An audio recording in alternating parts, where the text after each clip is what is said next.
Então, boa noite a todos e a todas da comunidade do Vespasiano Martins e os demais convidados, né, nesta brilhante, maravilhosa noite. Chamamos assim por conta dos nossos brilhantes, maravilhosos convidados, convidadas, certo?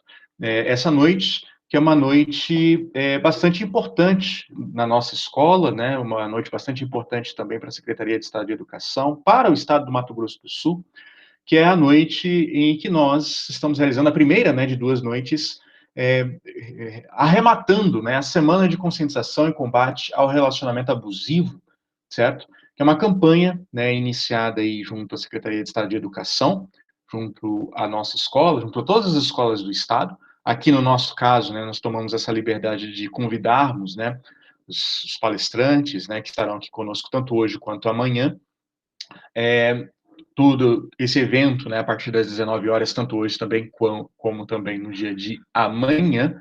E hoje, né, nós teremos participação mais do que especial, tá, dentro dessa nossa roda de conversa e palestra ao mesmo tempo, tá, dos estudantes da Universidade Federal do Mato Grosso do Sul, da área de psicologia, Bruna Pederiva, Fernanda Almeida e João Benites, que são orientados pela professora Kátia Bazano, que está aí conosco. Boa noite, professora Kátia. Fale um pouquinho do seu trabalho junto a esses estudantes, junto à Universidade Federal do Mato Grosso do Sul, instituição a qual eu me orgulho muito de ter me formado lá na minha área de formação, que é História. Boa noite. Boa noite a todos. É com grande prazer que hoje nós estamos aqui para a gente conversar sobre o abuso e a violência contra as mulheres. Eu gostaria de cumprimentar a todos, a palestrante Carlota, aos meus alunos que estão aqui presentes, aos honrados professores da Escola Vespasiano Martins. Gostaria também de fazer um cumprimento especial à Sandra, que é da Coordenadoria da Mulher do Tribunal de Justiça de Mato Grosso do Sul, que desenvolve trabalho em parceria conosco. Então, nós temos o grupo de estagiários, oi Sandra, que desenvolve ações de estágio junto à coordenadoria que a Sandra Regina, psicóloga, coordena. E desenvolvemos também pesquisas e estudos na área da violência contra a mulher. Na Universidade Federal, nós temos a disciplina Psicologia e Processos Psicossociais, em que os alunos, os últimos anistas, eles se matriculam e desenvolvem trabalhos em várias áreas da sociedade. E uma delas é a questão da violência doméstica contra a mulher, e a violência contra a mulher. Então, é com grande prazer que hoje nós vamos ter a fala de três acadêmicos que vão estar discutindo com vocês um pouquinho essa questão dos relacionamentos abusivos, principalmente porque estamos vivendo um período diferente da história, um período em que estamos isolados, um período que estamos com uma pandemia internacional e um ano em que nós emocionalmente estamos mais irritados, em que estamos passando por dificuldades emocionais importantes. Então, acho que nada melhor do que a gente estar debatendo um pouquinho sobre isso, até para nós podermos conscientizar as nossas adolescentes que estão começando os relacionamentos delas, para que elas se protejam e consigam saber se aquele amor que elas estão vivendo realmente é um sentimento de amor ou é um sentimento de posse que possivelmente o companheiro ou a companheira esteja desenvolvendo. Então, prazer, muito obrigado, né, a todos, obrigado, André, pelo convite, e agora acho que a gente pode começar, né? Fernanda começa, Bruna, João, Deixa eu com só vocês fazer as palavras. deixa eu só fazer uma curtinha aqui, rapidinho, Sim, antes de já passar, né, para os meninos aí, para as sim, meninas. Além, é claro, né, da tríade, né, que estará aí conosco, né, da ordem acadêmica, nós também teremos, gente, a participação, logo depois, da psicóloga Carlota Philipsen, né? Então, a gente já tem aí esses nossos ilustres convidados hoje, certo? Que estarão palestrando aí conosco. Então, só para ambientar vocês rapidamente, tá? Como é que vai funcionar a nossa dinâmica. Então, entre 15 e 20 minutos, a apresentação tá? De ambos, né, que foram convidados, então tanto o trio, certo? Da Bruna, da Fernanda e do João, e aí depois 20 minutos, de 15 a 20 minutos para a Carlota, e aí, pessoal, a gente abre o espaço depois para que vocês possam lançar suas perguntas, as suas dúvidas, seja aqui pelo chat, ou então você pode levantar a sua mãozinha aqui, ó, na parte inferior, tá, da sua tela, seja do celular, seja através do computador que você esteja acompanhando, você pode clicar ali na mãozinha, e você, membro da comunidade do Esfaziano Martins, se quiser, se preferir, pode mandar no privado, tá, do meu WhatsApp, a sua pergunta, a sua dúvida, tá bom? Fique à vontade, pode inclusive já mandar agora, certo? Que a gente já vai coletando as suas dúvidas enquanto, tá, o pessoal vai fazendo as suas apresentações, tá bom? Vou então já deixar vocês à vontade, tá bom? Para que vocês possam dar prosseguimento às suas ações.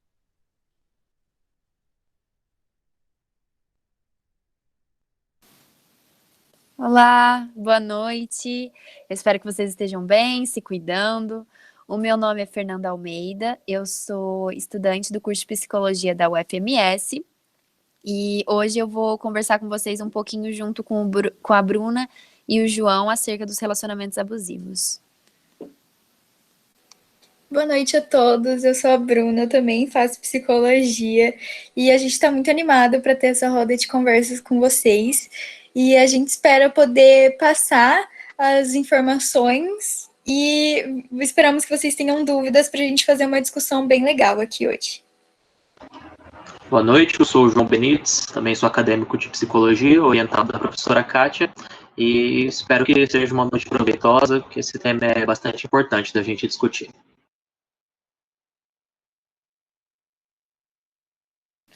Então, para iniciar a discussão, eu acho que a Evelyn teve uma questão aqui com os slides que não estão aparecendo. Vamos esperar um pouquinho? Não está aparecendo? Não. Não. Evelyn.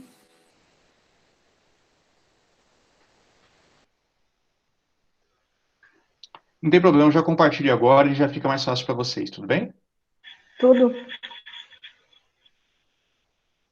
Podem prosseguir. Ok.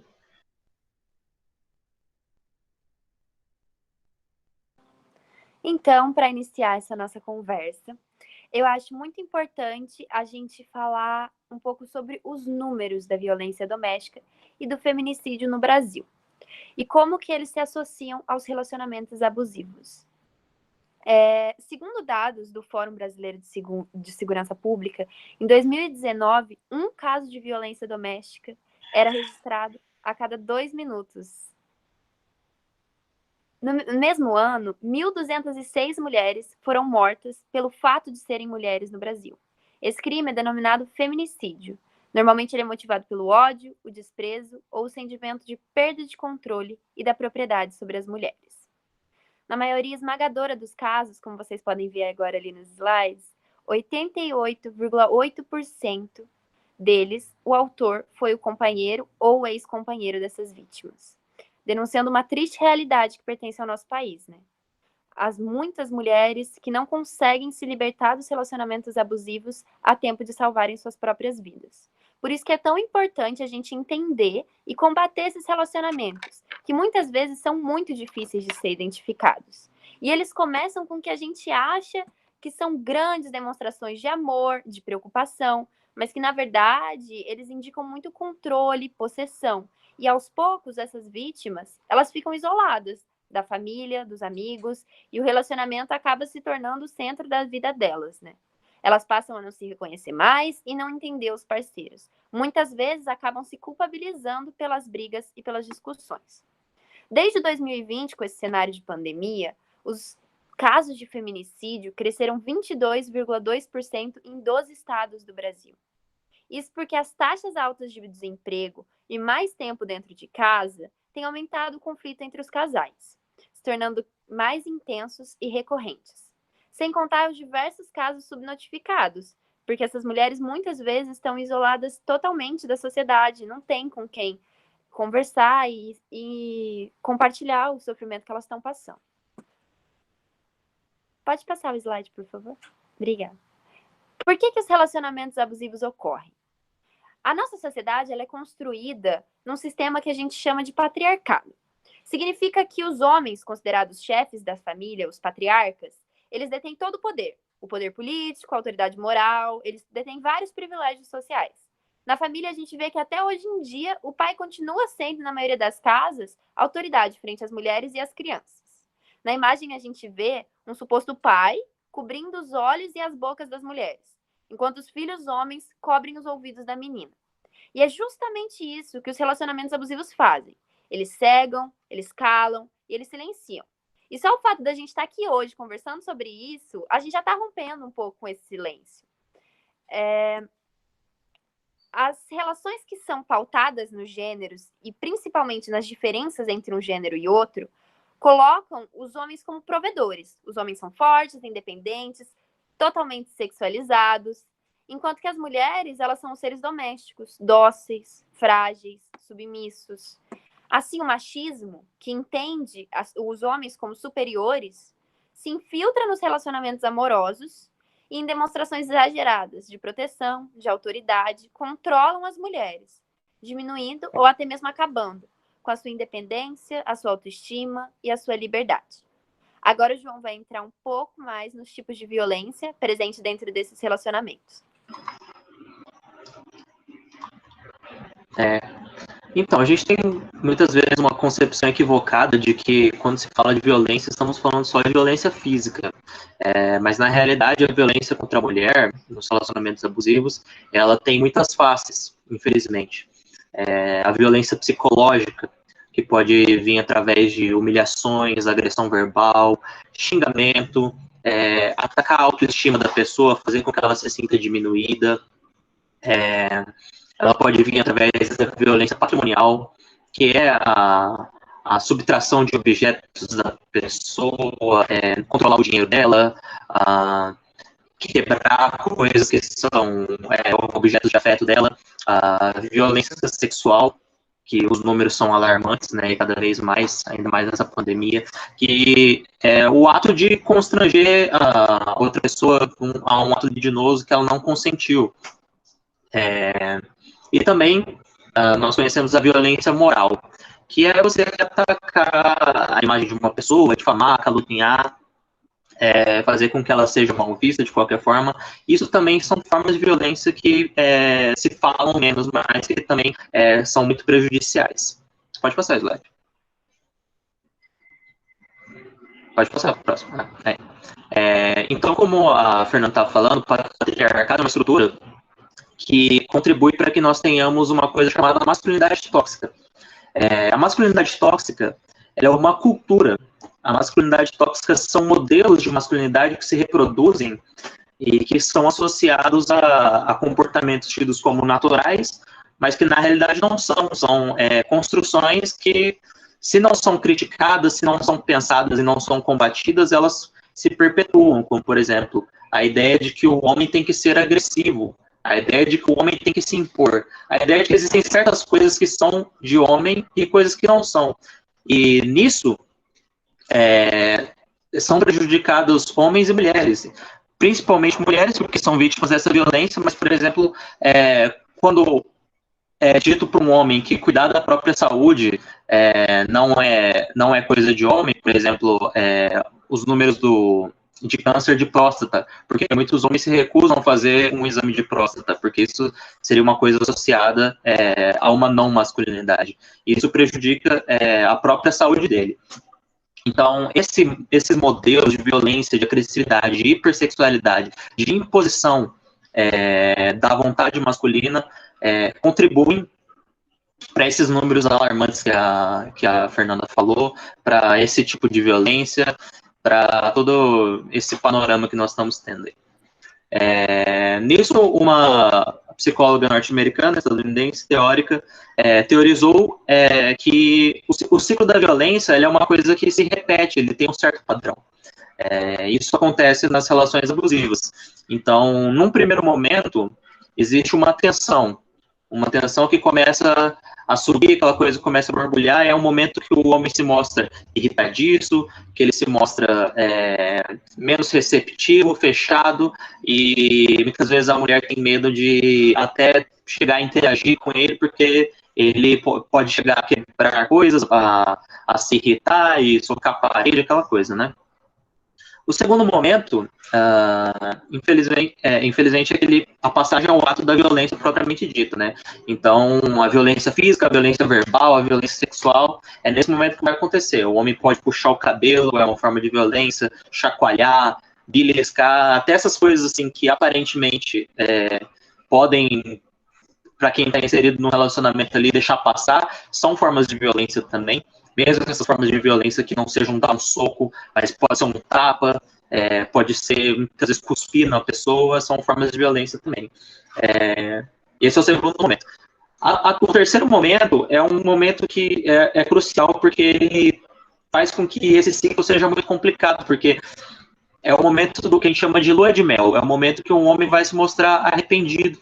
Então ele vai lá e compra flores, se mostra carinhoso, diz que vai mudar, pede desculpas, e muitas vezes a mulher se sente responsável tanto pela violência quanto responsável pelo acolhimento desse homem. Então, isso faz com que o ciclo de violência ele seja difícil de ser quebrado, porque ela passa por essas 3 etapas e muitas vezes ela mesma se responsabiliza e acaba não procurando ajuda quando necessário. Isso é um grande problema, né? Então, passo a palavra para a Bruna agora. Pode passar. Isso, obrigada. Boa noite, gente. Então, eu vou apresentar algumas dicas para vocês que estão presentes na cartilha Namoro Legal. Essa cartilha, ela fala um pouco sobre como identificar relacionamentos abusivos. E a gente vai deixar o link para vocês darem uma conferida, porque nela tem várias perguntas e tem alguns testes que vocês podem estar realizando. Bom, primeiro, como a gente sabe, namoro é uma fase da nossa vida muito boa. Porém, para algumas pessoas, isso pode se tornar um problema devido às ações do companheiro. Então, a primeira dica que está presente na cartilha é: confie na atitude e não nas palavras. Então, as ações são a melhor maneira de conhecer a pessoa, o que ela realmente fala e o que ela realmente vai fazer, porque muitas vezes isso são coisas diferentes. Então, é muito importante conhecer o seu parceiro ou a sua parceira e saber o tipo de comportamento que essa pessoa tem. Se essa pessoa é explosiva, se essa pessoa te apoia, se essa pessoa te deixa insegura. Então, o primeiro passo é conhecer o seu parceiro. E também é muito importante a gente impor limites. Porque uma pessoa que está num relacionamento de verdade com você, ela vai te apoiar e vai querer o seu bem. A segunda dica é: o seu espaço é só seu. Então, aqui é muito importante que as pessoas tenham um território, tanto físico quanto mental, em que elas se sintam seguras. E aí também é muito importante elas contarem com o apoio da família e dos amigos, e não se isolarem. Porque muitas vezes vai acontecer algum problema com o companheiro ou a companheira. E aí, se o problema é o seu namorado ou a sua namorada, e você só tem contato com ele, você não tem para onde escapar. Por isso é muito importante você ter um relacionamento onde você se sinta segura com outras pessoas. E as amizades, muitas vezes, elas vão te falar o que você precisa ouvir e não o que você quer ouvir. Então, elas vão te dar um sentido de realidade, que às vezes, quando você está dentro de um relacionamento, você não consegue ter. A dica número 3, o código da boa namorada. Não existe uma lista de comportamentos proibidos e permitidos que uma pessoa tem que seguir à risca para ela ser uma boa namorada ou um bom namorado. Porque cada pessoa é diferente, mas a gente precisa ter cuidado com mudanças abruptas desse comportamento, para ninguém acabar se machucando. E é muito importante você analisar se o seu parceiro ou a sua parceira impõe comportamentos em você, principalmente comportamentos que você não quer fazer, mas a pessoa obriga você a fazer. Então, tem que ficar muito atento, porque isso pode ser muito perigoso. A quarta dica é a chave da sua vida. é muito importante cada um carregar a chave da sua vida no bolso. Isso significa que você não pode deixar as decisões da sua vida serem tomadas pelo seu namorado ou pela sua namorada. Você tem o direito de dizer não e você tem o direito de fazer as suas próprias escolhas. Isso não é uma coisa que você pode abrir mão, você não deve abrir mão disso. Porque senão você vai estar num relacionamento e você vai se sentir como se você estivesse dentro de uma prisão.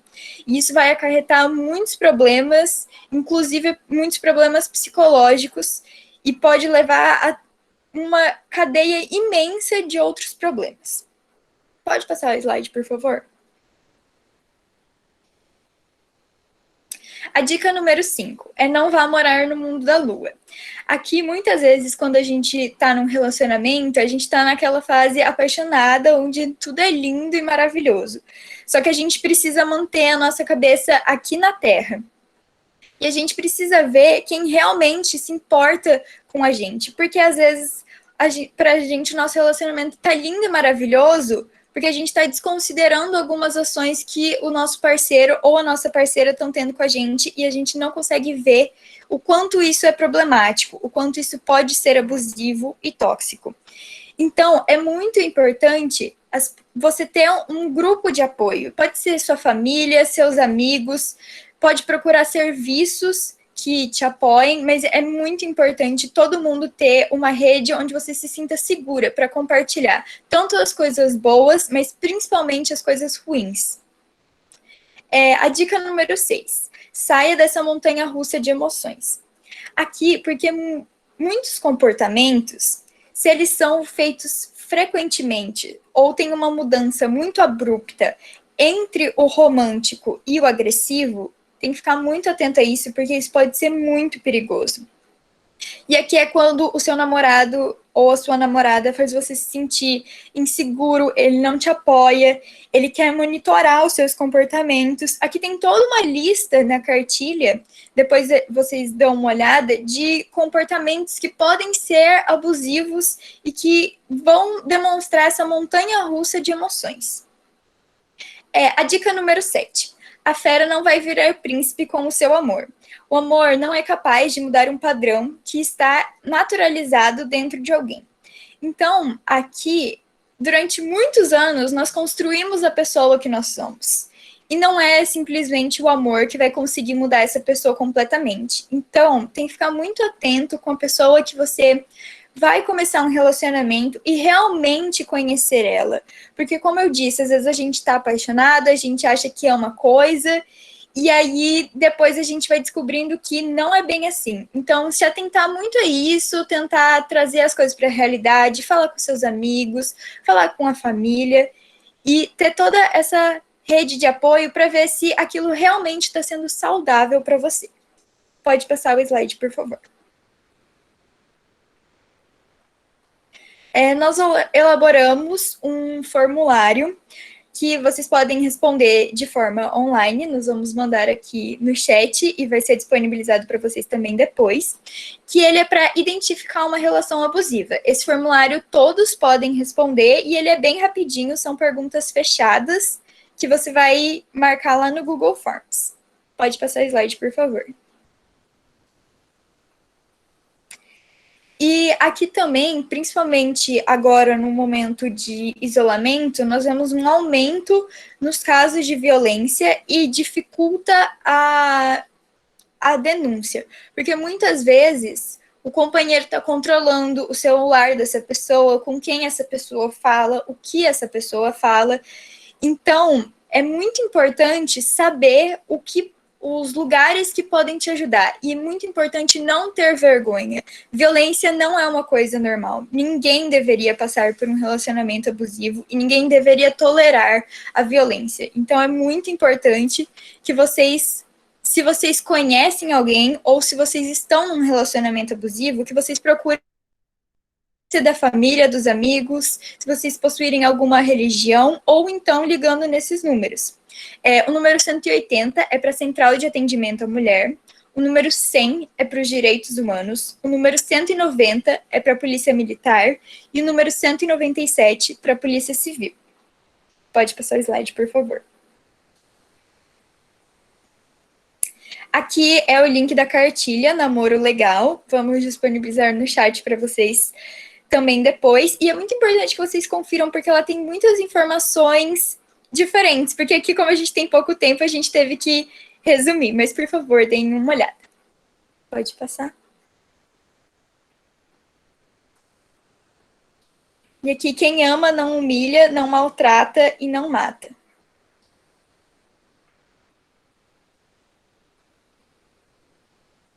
Então, a gente gostaria de agradecer a participação de todos. Espero que vocês tenham gostado. E se alguém tiver alguma dúvida ou algum comentário, pode falar para a gente e entrar em contato pelos nossos e-mails também. Ok, perfeito, pessoal. Então, tá ali embaixo, tá? A gente reproduziu novamente, elas já tinham colocado ali mais acima, tá? O link. Só para a gente já verificar aqui rapidinho, antes da gente já passar para a Carlota, né? Nossa outra convidada desta noite, só para vocês verem esse forms, né? Então, ali, ó, violência contra a mulher não tem desculpa, né? Só para abrir aqui rapidinho, para vocês observarem direitinho. Então, esse formulário que é importante, tá, gente? Vocês poderem entrar, participarem, tá bom? Estaremos aí reproduzindo junto às nossas redes, né, da escola, seja através dos grupos de WhatsApp, das salas de aula, do grupo dos pais, também via Facebook e via Instagram, tá? Que nós temos aqui da escola. Então, a gente vai reproduzir isso, principalmente amanhã, na sexta-feira, né? Hoje, claro, ao vivo, tá aí junto ao chat, ok? Então, participem, tá? Então, só para você clicar aqui na próxima, que já vai abrir, obviamente, todo o questionário ali, tá? É bem importante a participação de todos, ok? Pessoal, então, a partir de agora, a gente já vai fazer aqui uma apresentação breve, tá? Vamos, então, para a nossa próxima convidada, tá? Desta noite, a psicóloga Carlota Philipsen, que estará aqui conosco, tá, neste momento, tá, fazendo aí as suas colocações, né, palestrando, tá, envolvendo aí a ideia do relacionamento amoroso a partir da socialização, que isso também faz parte, né, de todo um trabalho de pesquisa, de trabalho que ela já realiza, junto à condição de ordem sócio-histórica. Boa noite, Carlota, e bem-vinda, tá, na nossa casa, aqui na nossa escola, tá? Explique aí para nós essa condição de ordem sócio-histórica e, obviamente, fique à vontade para as suas colocações. Bom, primeiro eu quero agradecer o convite.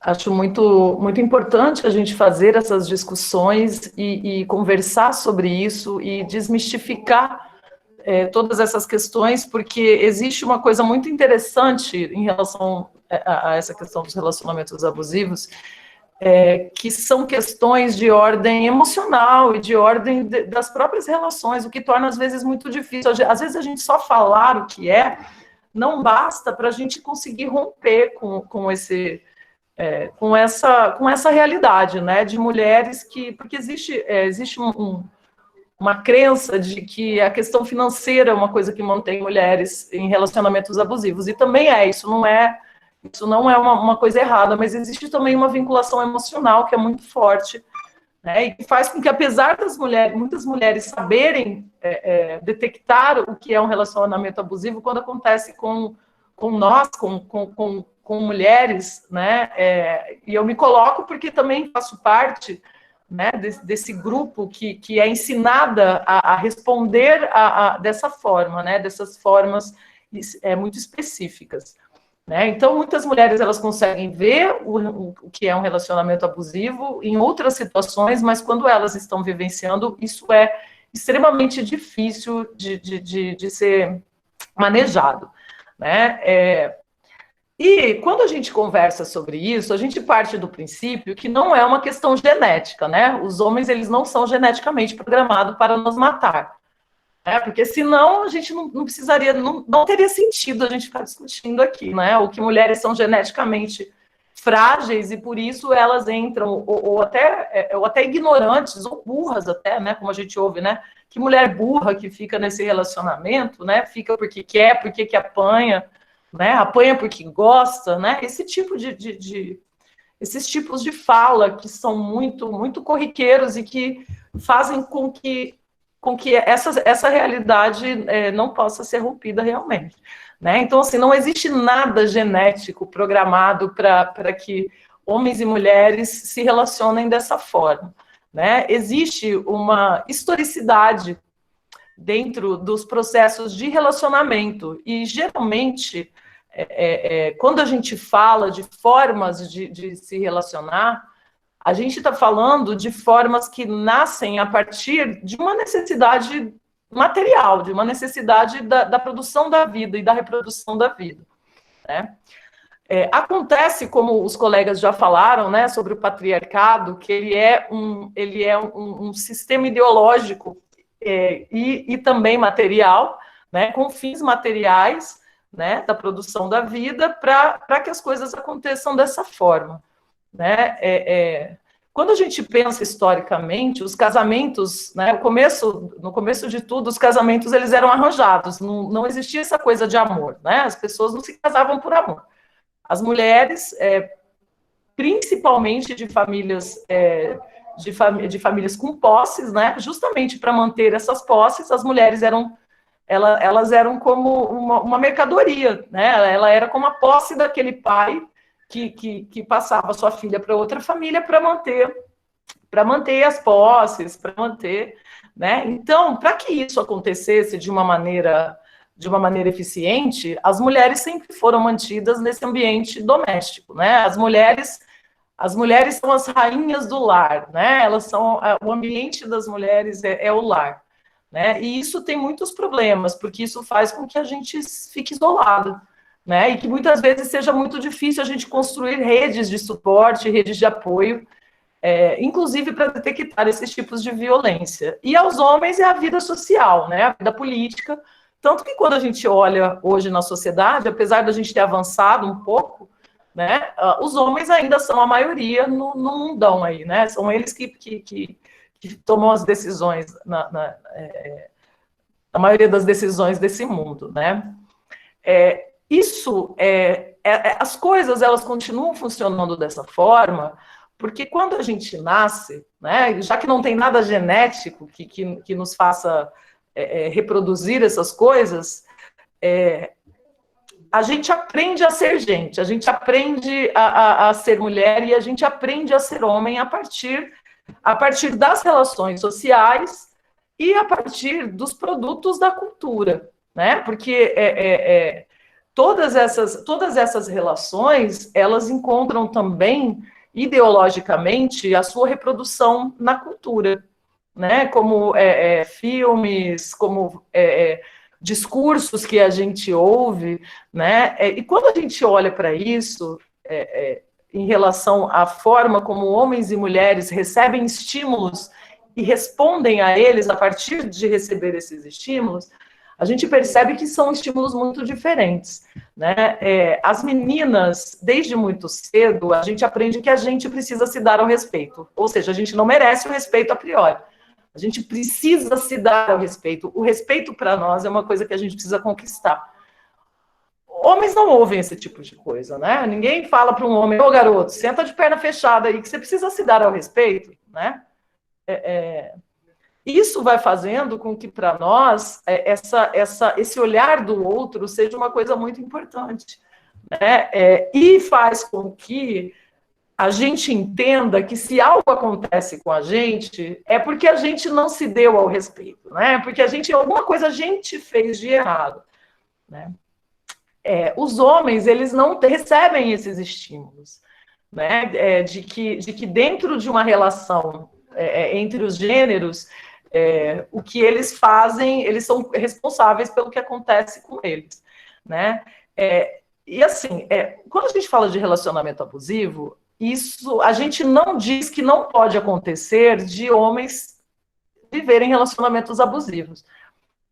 Mas o que a gente percebe na prática é que para os homens isso não configura destruição da sua pessoa e nenhuma dificuldade deles saírem desse lugar, porque existe toda uma cultura que fala para o homem que ele é uma vítima, né? E fala, cara, sai dessa, a mulher é louca, né? Olha aí o que ela faz, né? Não deixa você jogar o seu futezinho lá na quarta-feira, né? E tal. quando a gente observa as mensagens que mulheres recebem, né, e coisas que estão nesses produtos da cultura, né? Por exemplo, quem aqui nunca ouviu que a mulher faz o homem, atrás de todo grande homem existe uma mulher, né? Ou o cara que é desconjuntado ali, né? Ele é assim porque não achou uma boa mulher para consertar ele, né? Ele ainda não achou a mulher certa que vai botar ele nos eixos. Quando a gente está no relacionamento, nós mulheres, isso faz com que a gente acredite que se alguma coisa está errada, a responsável somos nós, porque isso está em todos os lugares, né? Isso é a mensagem que a gente recebe, né? Desde a família, né? E aí quando a gente vai para o mundo, né? O mundo também fala isso para a gente, né? Isso está nos filmes, isso está nas novelas, né? E a gente percebe como as situações elas se modificam de acordo com quem vivencia isso, né? Por exemplo, quando uma mulher trai, ela é uma sem vergonha, safada, né? Quando o homem trai, é porque a mulher não faz alguma coisa lá que ele gostaria que ela fizesse, ou porque ela é gorda, ou porque ela é magra, ou porque ela tem cabelo assim ou assado, né? Então, a gente ouve o tempo inteiro que as coisas que acontecem conosco é responsabilidade nossa, né? Inclusive as violências, né? E dentro de um relacionamento, a mulher esse ciclo que se repete e que a gente não consegue entender como é que mulheres permanecem nesse lugar. Isso diz muito respeito a essa forma que nós temos de acreditar que a gente vai consertar aquele cara, porque se a gente não consertou, se ele é assim, é porque a gente está fazendo ainda alguma coisa que a gente ainda não descobriu o que vai estralar magicamente, vai consertar aquela pessoa, né? Ou que a gente está fazendo alguma coisa errada, e se a gente fizer algo diferente, aquele relacionamento vai ser consertado, né? Então, a forma como essas relações se dão, elas estão muito pautadas nesses lugares, né? Nesses lugares afetivos. E isso tem uma coisa... saiu uma pesquisa agora, durante a pandemia, falando inclusive sobre a sobrecarga, né, de mulheres, e como o trabalho, né, nós mulheres fazemos um trabalho que a gente chama de trabalho não remunerado, né, que é o quê? A gente cuida da casa, a gente cria os filhos dos patriarcas, né, a gente cuida dos doentes da família, né, porque mulheres são responsáveis por esses cuidados, e cuidados afetivos, né, não temos nem formação, muitas vezes, para exercer cuidados, né, mas são mulheres que cuidam dos doentes, são mulheres que fazem esse trabalho de cuidado.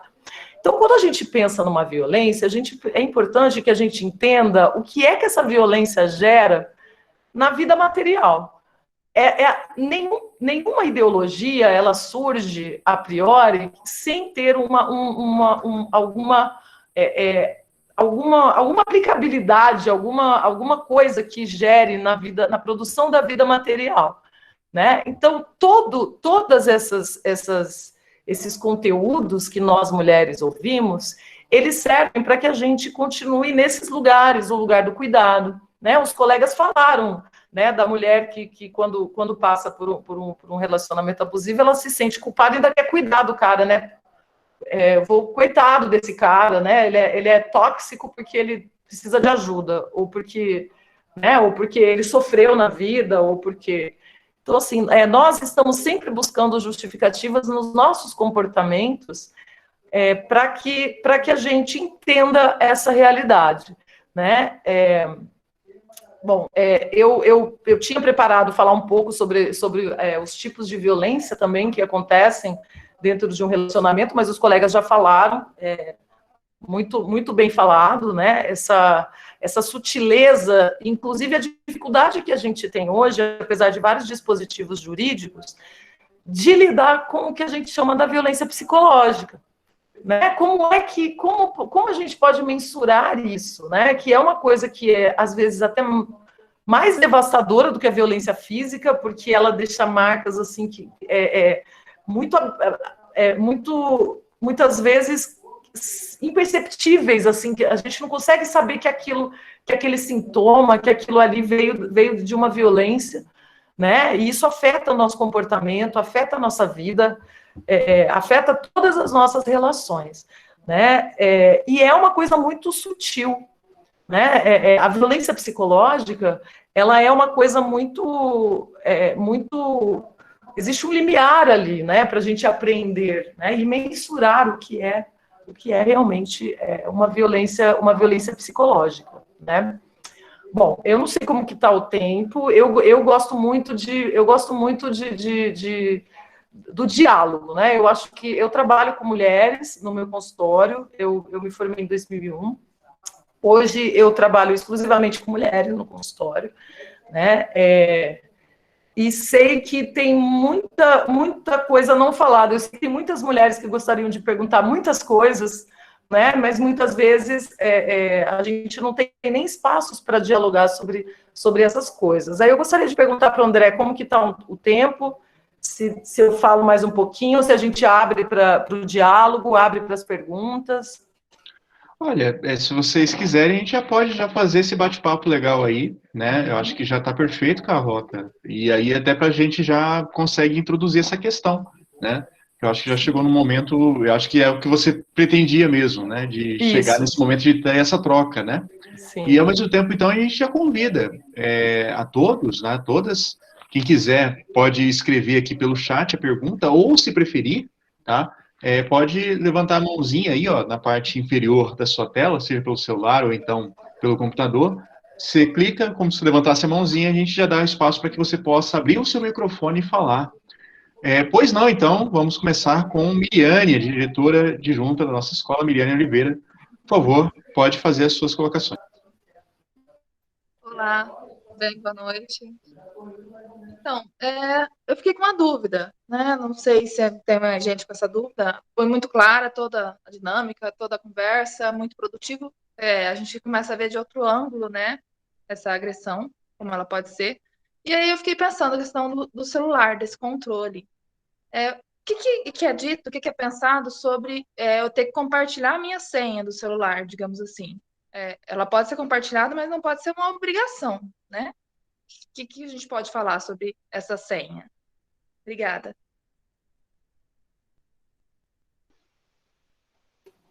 Alguém? Bom, eu acho que, né, todo mundo vai falando, né? Eu acho que dá para a gente fazer assim.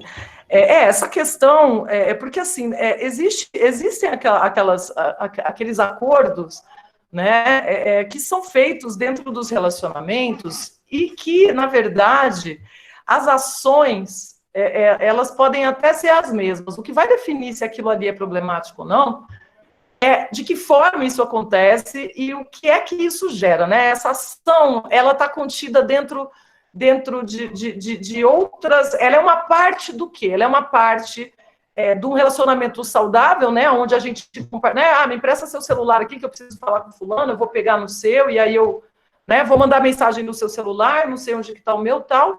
Ou esse comportamento ele vem de uma forma de controle realmente.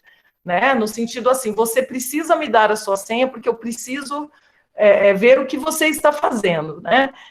O que já começa muito problemático, porque você estar num relacionamento com alguém que você desconfia, né? É uma coisa que é muito naturalizada na forma como a gente pensa sobre os relacionamentos, né? Mas eu acredito que eu acho que essa reflexão, né? O que é isso, né? O que é você se relacionar com alguém que você não confia, você precisa ficar angustiado o tempo inteiro, né? Para saber se essa pessoa está fazendo alguma coisa errada ou não, né? Eu acho que também cabe uma reflexão em relação a isso.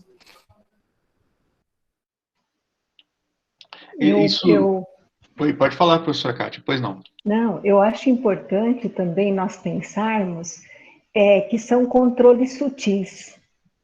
E que nós, mulheres, como a Carlota falou muito bem, nós fomos construídos, a nossa subjetividade foi construída através de modelos de nossas mães, nossos pais, nossos avós, que tinham controle sobre a mulher. Eu me recordo que a minha mãe não era uma profissional, minha mãe era líder do lar, rainha do lar, e o dinheiro que meu pai dava a ela, ele era controlado pelo meu pai. Quanto que se gastou com a alimentação, com os remédios, combustível. Então, existem controles sutis que eu acho que é muito importante para as mulheres observarem esses controles sutis, né? Como a Carlota bem colocou, qual é o contrato da relação de vocês? Quais são os combinados?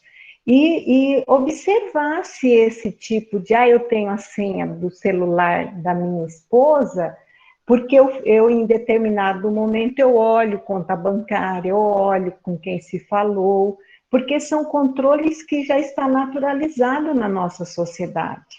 E que muitas vezes nós aceitamos como natural e até como, nossa, ele é muito preocupado comigo. Então a gente tem que sair desses meandros. E ter uma visão mais clara na relação, qual é o significado disso tudo.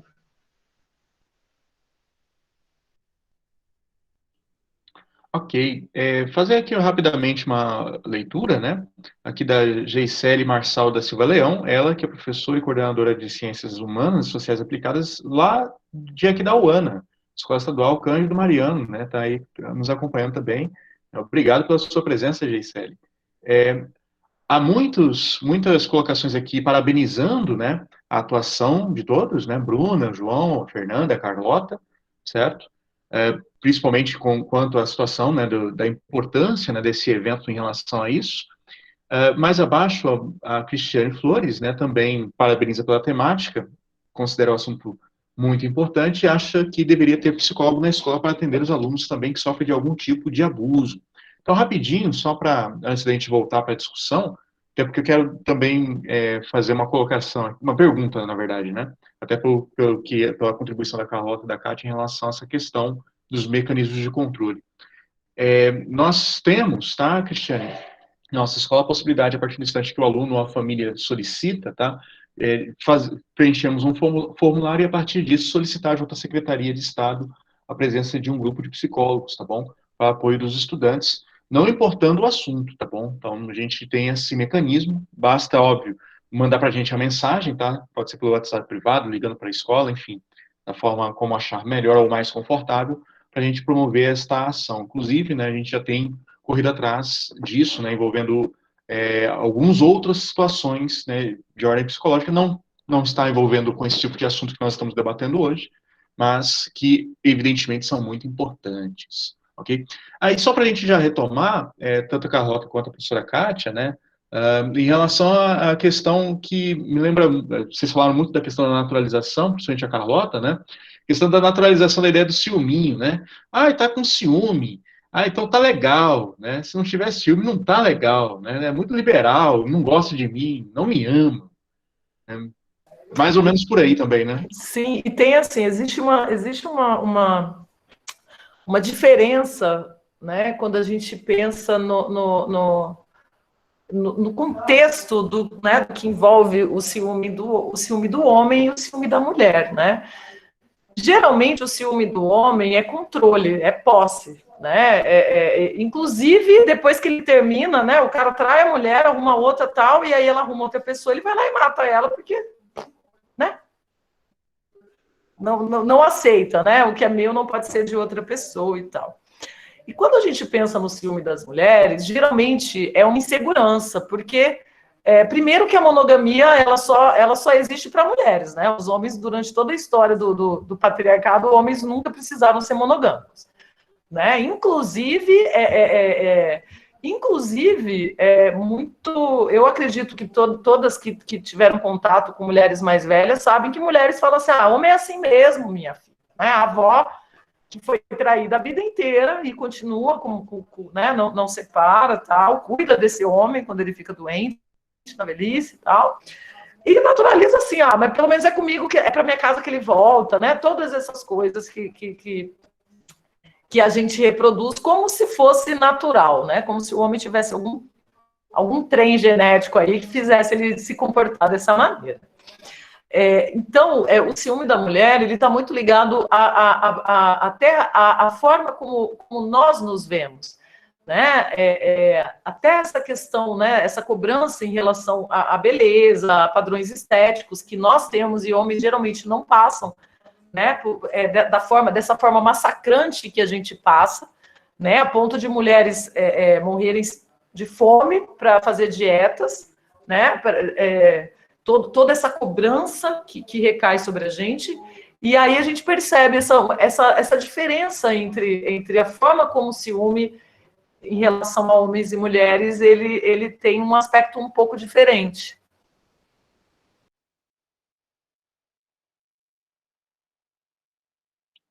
Pessoal, alguém tem alguma dúvida, alguma colocação que queira fazer, pode abrir o áudio, ou então, se preferir, pode jogar aí também, tá?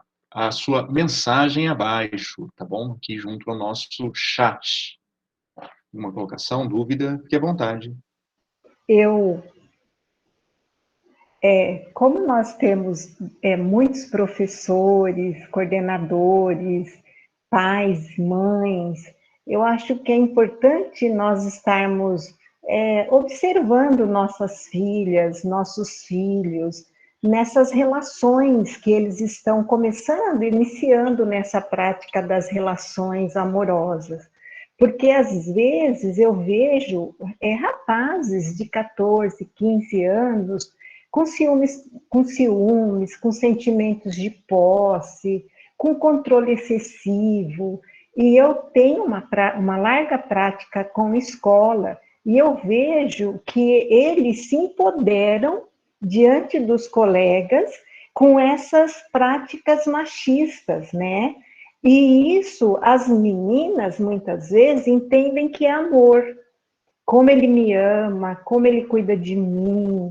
E como na adolescência é comum haver um certo distanciamento dos pais, muitas vezes elas vão entrando em relacionamentos abusivos, que quando a gente observa e percebe, já está mais sério e grave do que nós observávamos. Então, eu tive a oportunidade de estar numa escola em que a coordenadora pediu esse ciclo de palestra, esse tipo de ação, porque estava ficando muito visível no intervalo, na saída da escola, na entrada, essas relações que já fugiam de um relacionamento amoroso, de um namorico.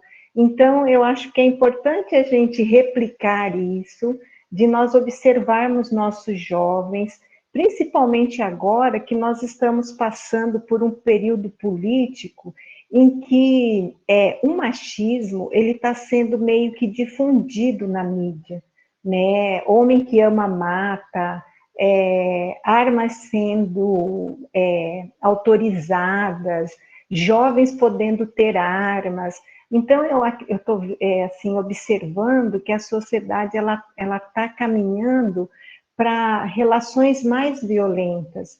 E nós que somos educadores, enquanto professores, pais, psicólogos, nós precisamos andar na contramão dessas questões, porque isso gera morte de jovens. Então, era só isso que eu gostaria de falar. Sim. Oi. Eu só queria fazer um adendo quanto a isso, que eu tenho observado que existem novas formas de manutenção dessa cultura machista que estão se difundindo entre os jovens, porque eu tenho contato com adolescentes, né? Então, eu vejo, assim, que estão se sofisticando as formas deles de fazerem manutenção desse tipo de coisa, através, por exemplo, de coaches de masculinidade. É uma coisa que eu estou vendo surgir recentemente. Então, tem toda uma cultura, a cultura incel, por exemplo, né? É uma outra coisa de formas novas de reproduzir esses comportamentos antigos. Então, assim, tem toda uma comunidade, e formam-se comunidades através das redes sociais, por exemplo, de pessoas que pegaram uma teoria ali da hierarquia dos lobos, que tem o lobo alfa, o beta, o sigma, e eles vão lá e fazem isso como metáfora para como o homem deve se comportar em sociedade. E isso tem capturado a atenção de jovens, 14, 15, 16 anos, que nada mais é do que simplesmente novas formas de reproduzir aqueles ideais antigos. E é interessante, né, a gente perceber até essa perspectiva, né, de uma totalidade mesmo cultural, porque quando a gente fala sobre esses comportamentos, esse que o João trouxe, perfeito, João, essa colocação, esses incels e tal, inclusive teve um cara do cinema e teve um cara lá na Grécia, eu acho, que atropelou uma galera de carro. Esses dois caras, esses dois homens, eles faziam parte de fóruns de incels. Então, assim, a misoginia e o machismo, ele é um dos aspectos vinculados a essa violência que, na verdade, né, um dos aspectos é a direção para as mulheres, né, mas a gênese disso, ela perpassa outros âmbitos da vida, né, não só dos relacionamentos amorosos, né, mas essa forma de lidar com violência, né, que homens são legitimados, né, mulher, imagina, gente, uma mulher gritou, ai que louca, né, olha a mulher gritando, os homens ficam dando bafo aí, saindo no soco no meio da rua, ninguém fala que eles são malucos, né, ou doido, o que falam de mulheres, né, claramente descontrolados, mas descontroladas são as mulheres, né, então veja, é um dos aspectos dessa totalidade mesmo, de manutenção de poder, né, da lógica do liberalismo, né, na produção da vida sob o capitalismo. Então, assim, um desses aspectos. Temos duas perguntas aqui, tá, para a gente já fazer. Uma surgiu aqui no nosso chat do Meet e a outra surgiu aqui no privado do WhatsApp. Vocês podem ficar à vontade, tá, pessoal? Mandando também pelo privado, se assim preferirem, tá? Aqui no privado do WhatsApp, a pessoa prefere não se identificar. A pergunta é a seguinte, tá? Eu já vou lançar logo as duas perguntas para vocês continuarem com o debate envolvendo as duas, tá bom? Após a vítima conseguir sair de um relacionamento abusivo, quais as dicas que vocês poderiam dar para que ela possa recomeçar a vida ou um novo relacionamento? E aí, no nosso chat aqui do Meet, tá? Aí a Sônia, né, colocou aqui a pergunta dela.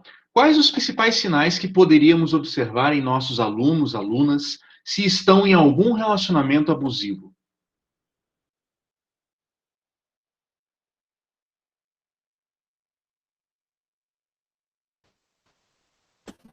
Bom, em relação a pergunta aqui, eu estou vendo ela aqui, né, os principais sinais, eu acredito que, primeiro que é muito difícil porque a vítima, ela tende a esconder e a não publicizar isso, né, não falar sobre isso, justamente ela sente que tem alguma coisa, né, as pessoas falam para ela que tem alguma coisa, e por vergonha, por vários outros, né, por vários processos que podem variar de acordo com cada mulher que está vivenciando, né?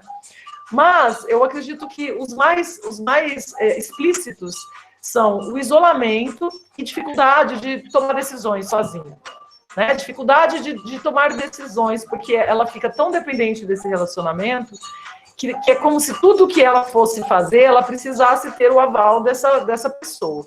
Né? Então, a gente percebe que as mulheres, elas começam a ter dificuldade de decidir coisas, né? Tipo, vamos se ver amanhã, vamos lá todo mundo na casa da fulana tomar banho de piscina? Ai, não sei, né? Tem que ver, ou tem que... Né? E o isolamento, que é justamente essa coisa de se manter longe, rompimento de amizades, distanciamento.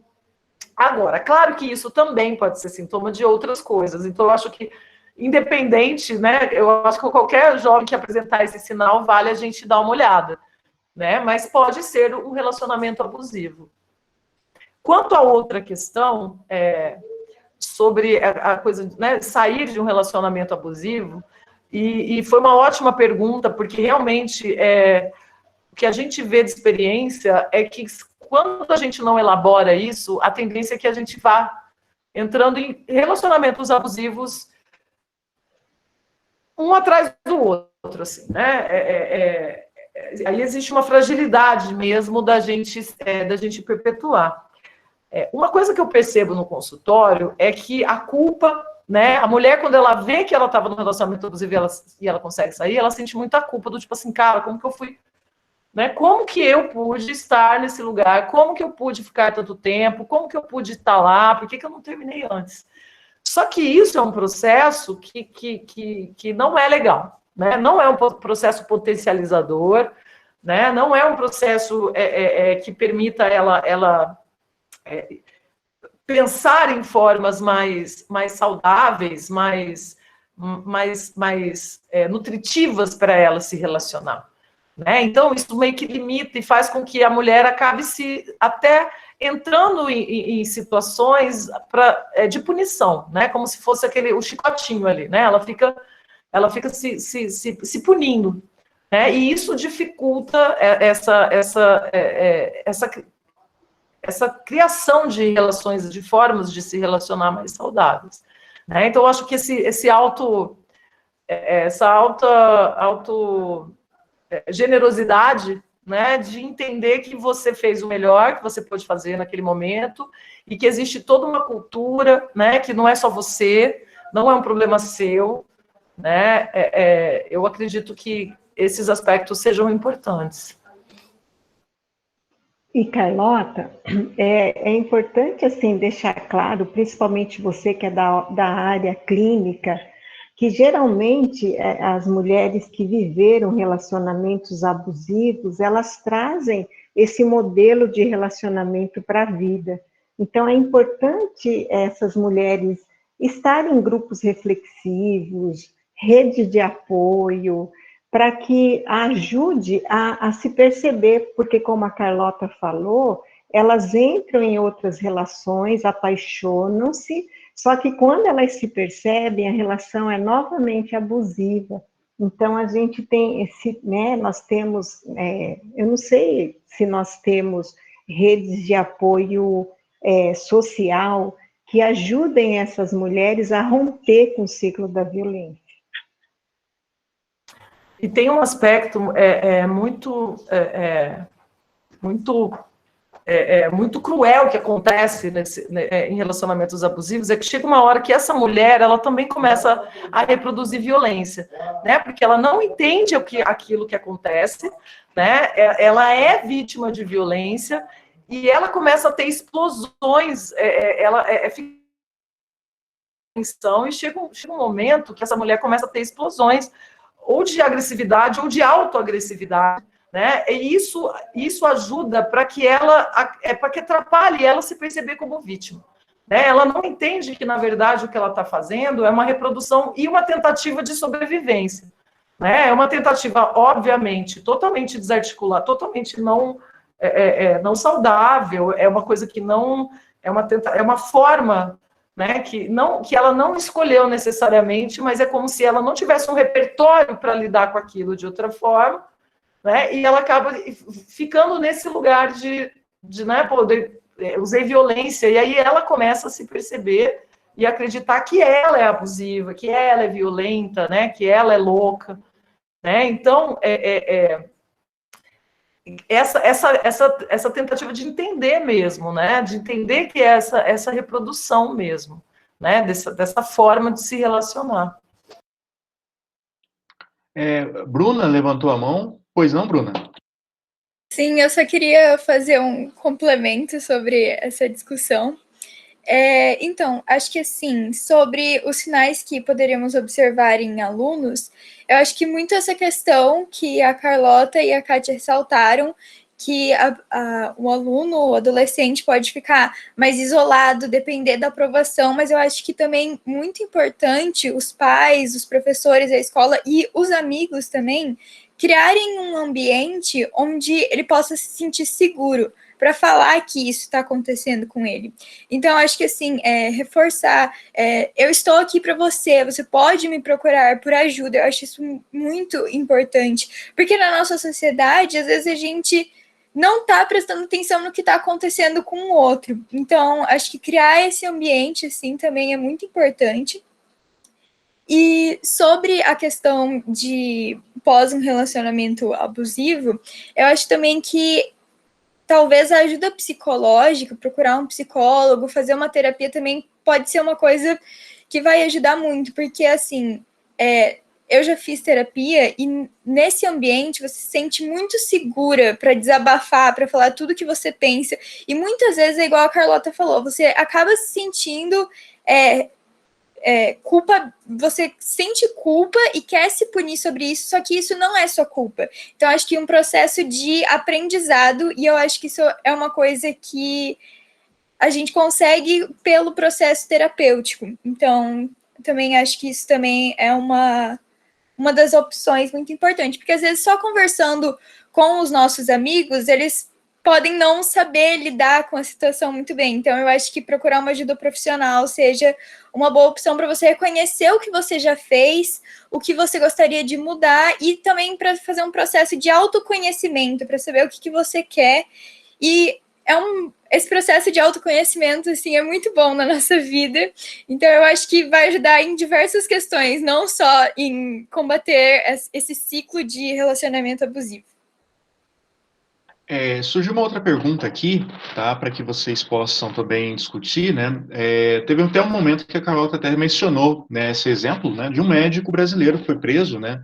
Vocês devem se lembrar, notícia recente, lá no Egito, em detrimento de um desrespeito, né? Que ele promoveu junto a uma vendedora, né? Salvo engano, uma comerciante lá no Egito, estava de férias e começou a fazer uma série de graçolas, né? Na cabeça dele era engraçado, e até que algumas pessoas perceberam isso, né? E fizeram a denúncia, ele evidentemente foi preso.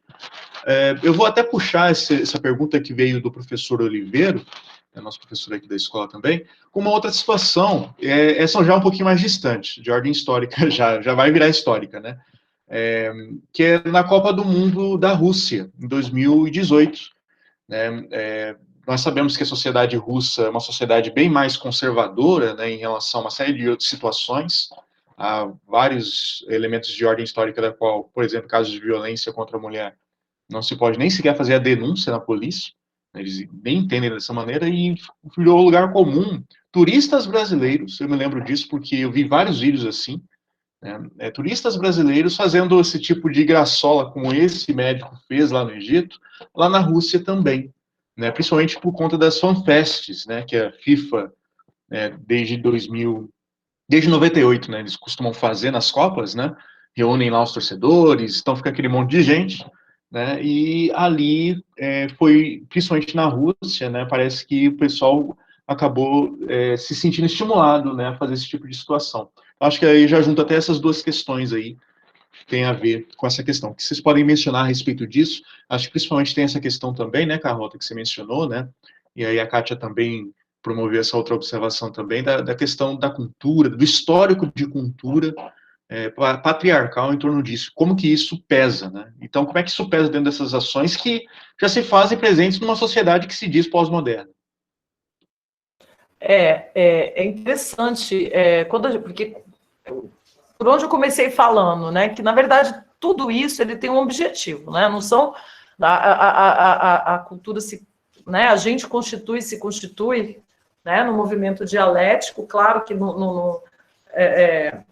é um movimento constante, né, a gente produz a cultura e a gente se produz a partir da cultura.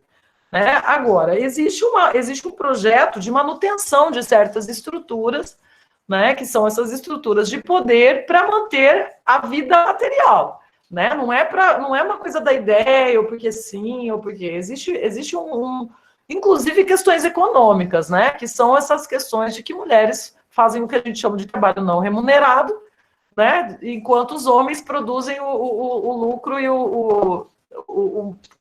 né, as coisas que os homens acham que fazem, né, que só eles podem fazer. Enfim, quando esse controle ele não pode ser exercido pelo consenso, né, pelo consentimento, né, consentimento entre aspas, né, porque consentimento pressupõe uma escolha, né, mas muitas vezes esse consentimento que é aquela coisa, né, mulheres, eu fico em casa porque eu gosto, né, eu gosto de ser dona de casa, ou eu reproduzo tal coisa porque eu gosto, né, esse tipo de coisa. Quando isso não funciona, ou quando começam a surgir formas de resistência, a violência entra, né? A violência entra justamente para voltar esse controle, né, que pode, em alguns momentos históricos, ser balançado ali. E quando homens fazem essas coisas públicas, né, claramente de controle, né, eles estão passando essa mensagem, né, que, ó, a gente que manda no mundo, né, é a gente que teve aqueles outros também, aqueles ginecologistas que tiraram aquela foto com o órgão genital para fora, uma coisa assim, e você vê que existe esse lugar coletivo, né? Assim, somos homens, não é o Joãozinho, o Zé, o Alfredo, o André, somos nós homens, né? Essa classe sexual, né? E que nós dominamos o mundo, e nós fazemos esse tipo de coisa porque a gente é o dono do mundo.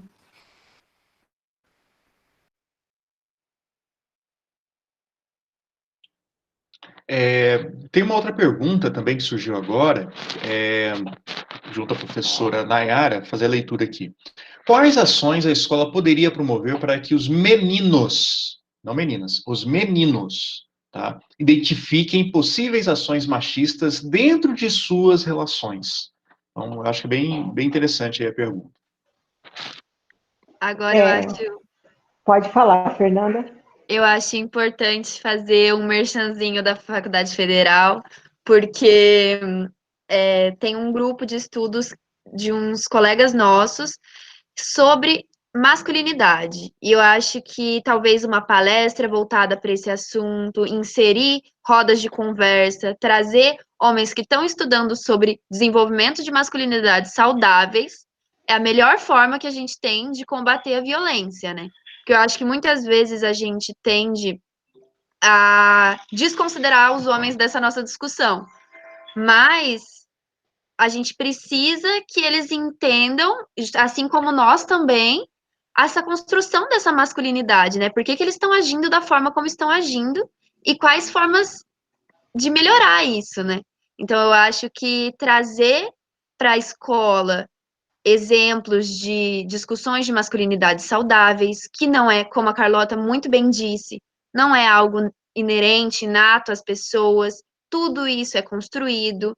Então, eu acho que quanto antes esses homens entenderem que eles podem ter sentimentos, que eles não precisam se comunicar agressivamente, menos relações abusivas e agressivas a gente vai ter no futuro, né? É importante falar, o Tribunal de Justiça, junto da Coordenadoria da Mulher, eles têm um grupo que chama-se Dialogando Igualdades, que é um grupo que faz a reflexão sobre essas características do homem que pratica violência contra a mulher. E é super interessante que nesse grupo eles não vão falar da violência, eles vão falar de temas que levam os homens a refletirem essa construção subjetiva violenta. Então, eu acho assim que dentro da escola nós temos a sociologia, a filosofia, a história, que são disciplinas que agregam a essa questão de discutir o masculino. O que é ser homem na sociedade? Né? O que está por trás desse padrão de macho que a sociedade reforça? Então, eu acho que a escola ela é um grande instrumento para discutir essa ideologia do macho alfa, do macho forte, do macho violento, né? Agregando algumas disciplinas para discutir essas novas masculinidades, né? Que esse novo século ele exige esse repensar. E os meninos eles estão muito perdidos nisso tudo, né? O que é ser homem hoje? Né? E o pai exige que ele não chegue em casa chorando, que ele bata lá fora e chegue em casa como o menino violento que conseguiu. A sociedade o tempo inteiro exige a competitividade, exige que você demonstre força e poder. Então, eu acho que a escola é um grande instrumento para discutir essa ideologia que está por trás dos relacionamentos abusivos. Só antes de passar aqui, essa parte que você tinha mencionado, né, Kátia, a qual a Sandra Regina, convidada, está aqui também, né? Sandra, eu vou só pedir, eu vou pedir para que você fale daqui a pouquinho, mas antes eu só vou fazer a leitura aqui da contribuição da Andressa, tudo bem? aí para que você depois abra o seu microfone e fale aqui conosco também sobre essa questão do projeto, que a Kátia mencionou no início, né, está falando agora também, tá bom? Vou fazer a leitura aqui da Andressa. Uma outra questão, principalmente em primeiros relacionamentos, é achar que tudo deve ser resolvido somente entre o casal. Então, muitas vezes, a menina evita contar algo para a família ou amigos, para que esses não criem birra do companheiro. E esse não desabafar, seja em terapia, seja para um familiar, prejudica que a pessoa tome consciência de padrões abusivos no seu relacionamento. Então, aliás, importante contribuição aí da Andressa, tá? E aí, a gente abre espaço, Sandra, para que você possa compartilhar conosco como é que funciona, né, esse projeto. A Kátia que nos fez essa gentileza, né, de externalizar esse convite, e nós agradecemos, né, a sua participação, estando aqui conosco hoje, acompanhando o nosso evento. Olá, boa noite, pessoal. Primeiro, eu gostaria de agradecer, né, a oportunidade de estar aqui ouvindo vocês, assim, eu estou pensando várias coisas, assim, gostei muito da apresentação do João, da Bruna, da Fernanda. Também gostei muito de conhecer a Carlota, não conhecia, gostei bastante dessas colocações, assim, foi ótimo. E, bom, meu nome é Sandra, né, como a professora Kátia, né, já me apresentou, eu sou psicóloga da Coordenadoria da Mulher, do Tribunal de Justiça, e o programa Dialogando Desigualdades, ele é um grupo reflexivo voltado para homens autores de violência doméstica. Então, eles são encaminhados por determinação judicial. Eles já estão dentro do sistema de justiça, já houve, né, uma situação, existe um processo em andamento, e aí eles são encaminhados para participar de 16 encontros, são encontros semanais, em que a gente vai trabalhar diversos temas, né, sempre numa perspectiva reflexiva, mas também de responsabilização desses homens pela prática de violência, né? Então, para que eles entendam realmente o que aquilo é uma violência, que aquilo necessita, né, ser responsabilizado, mas também que tenha um sentido do porquê que eles acabaram cometendo essas práticas. Então, assim, é um programa que a gente está desde novembro de 2017, estamos, assim, caminhando. Infelizmente, a pandemia, né, houve aí umas dificuldades, ano passado a gente precisou suspender, esse ano a gente retomou com um número mais reduzido de participantes, aí agora a gente vai ter que suspender de novo por conta desse último, né, decreto que agora saiu. Então, a gente está, assim, tentando caminhar, trabalhar, mas, assim, é muito importante a gente poder trabalhar nessa perspectiva, né, já numa prevenção terciária, né, porque a situação já aconteceu, mas eu acho, assim, super legal e super importante que a professora Kátia colocou também disso já iniciar na escola, nesses espaços, né, que os alunos já consigam ter esse entendimento e começar a fazer esses debates, né, o quanto antes a gente poder fomentar isso é fundamental para a gente tentar mudar aí essa cultura de violência que está tão forte na nossa sociedade. Então, assim, me coloco à disposição também, né? A gente está lá, a gente tem várias ações. Muito obrigada aí pela oportunidade. E é isso, gente. Perfeito. Pessoal, vamos então chegando, né, à finalização, né, do nosso primeiro dia, são 2, tá? Temos amanhã também, primeiro dia de eventos, do nosso evento aqui. Vou pedir a gentileza, né, das considerações finais por parte aí do grupo, né, capitaneado pela professora Kátia Bazzano e também da psicóloga, né, Carlota Philipsen, tá? Para que vocês façam as considerações finais para que a gente já possa já encerrar nosso evento de hoje, tá? E aí, claro, a gente vai terminar com o nosso merchanzinho para amanhã também, porque amanhã tem mais, tá bom? Por favor.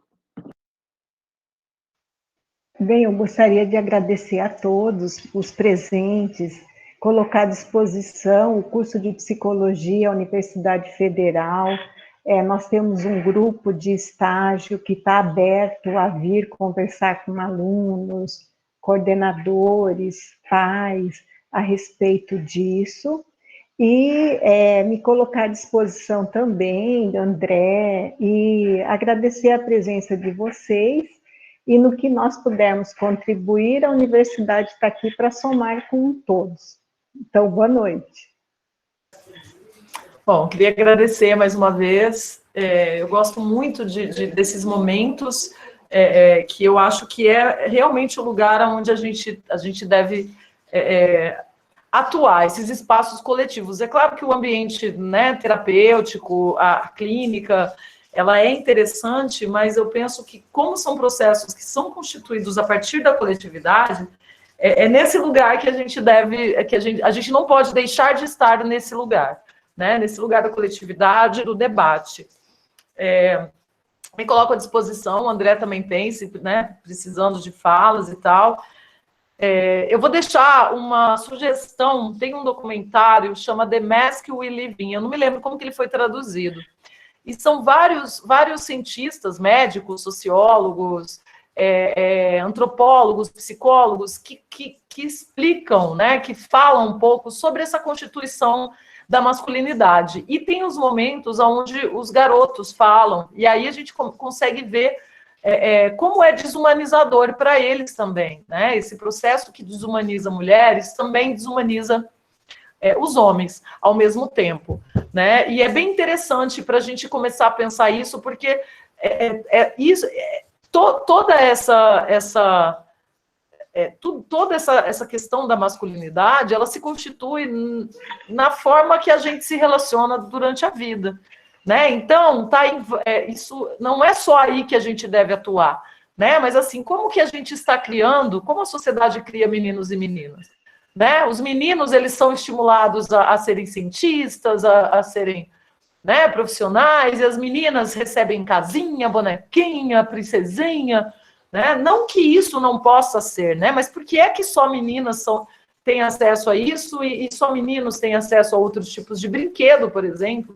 Né? Então, quando a gente começa a falar, a gente poderia ficar aqui, uma semana falando sobre isso e olhando para ver como essas coisas, elas estão entranhadas em todos tudo que a gente produz de cultura e de relações, né? Então, muito obrigada mais uma vez e gostei muito do evento.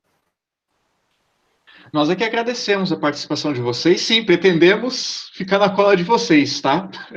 Vocês não vão se livrar da gente assim tão fácil, não. Eu vou, inclusive, Carlota, e depois, se você puder colocar e mandar o nome para mim, né, desse documentário, que a gente quer, sim, disponibilizá-lo para o nosso público, ok? Então, quanto mais informações, melhor. É isso que nós queremos mesmo. Nós amanhã, então, só para título de reforço, estaremos reproduzindo também os links, né, que a Fernanda, a Bruna e o João, em meio à apresentação deles, já mandaram aqui para a gente, tá bom? Fazendo mais alguns esclarecimentos.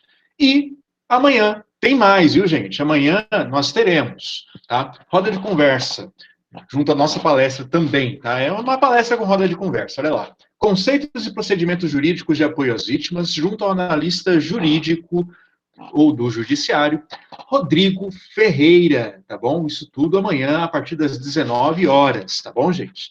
E também, além dele, a apresentação da psicóloga Estela Scândola, tá? Com a palestra e posterior roda de conversa, ações de apoio às adolescentes. Então, aí, para a gente encerrar legal essa nossa semana, tá bom? Uma semana maravilhosa. Tá terminando de um jeitinho gostoso, né? Fresquinho, chuvoso, né? E, obviamente, com palestras brilhantes, essa participação brilhante aí dos nossos convidados hoje e também os convidados de amanhã. Pessoal, amanhã no nosso grupo de WhatsApp, através também de Facebook e Instagram da escola, estaremos também mandando para vocês o link, tá bom? É um link diferente de hoje, tá? O link do Meet de amanhã, tá bom? Para que todos possam acompanhar ao vivo e a cores, tá? Muito obrigado a todos, tá? Aos convidados, né? Obrigado, Sandra, que veio aí nos abrilhantar o nosso evento. Obrigado aos professores, às mães, aos pais, aos estudantes e até amanhã. Tchau, tchau a todos. Até amanhã. Tchau. Tchau, pessoal.